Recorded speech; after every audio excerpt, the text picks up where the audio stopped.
ai bị sao ấy mày hay mình lên anh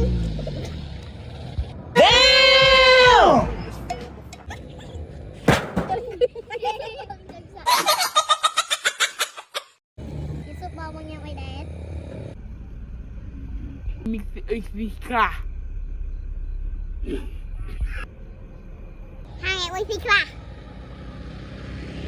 niềm hậu cập vàng băng trắng gì ơi đi chai gạt cồn mà trà lộ nhà không trầm tịnh mà này của anh Bằng tay nâng bụng tia phòng. Cha lộ nha. trầm tịnh lộ nhà Vì vậy ai ổ nhà. ok lên màu trần ổ nhà khen luộc mì du thôi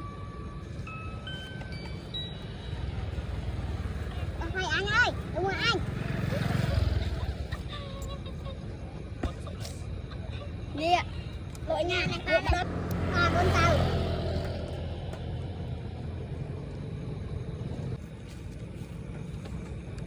chân sao lộ nhà lộ nhà mấy công tên phở biết nhẹ nó đặt 5 cuốn nhưng phở mà đỏ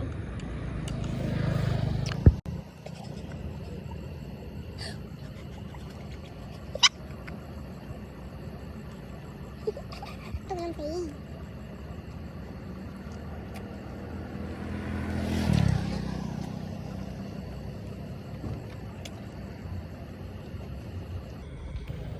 Mẹ 5 phút đây mày. anh phở đâu mà Thì cái việc bài đừng qua đừng cay à.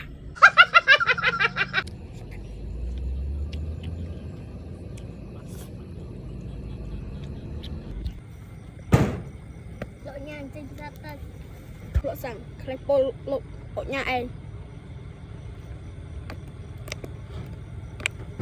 mày ăn thật anh ơi Ở đây lộ nhà.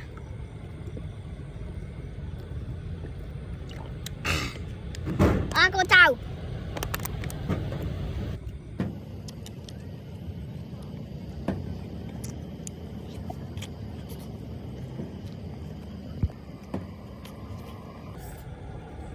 con chào tụi con Bát lộ mày.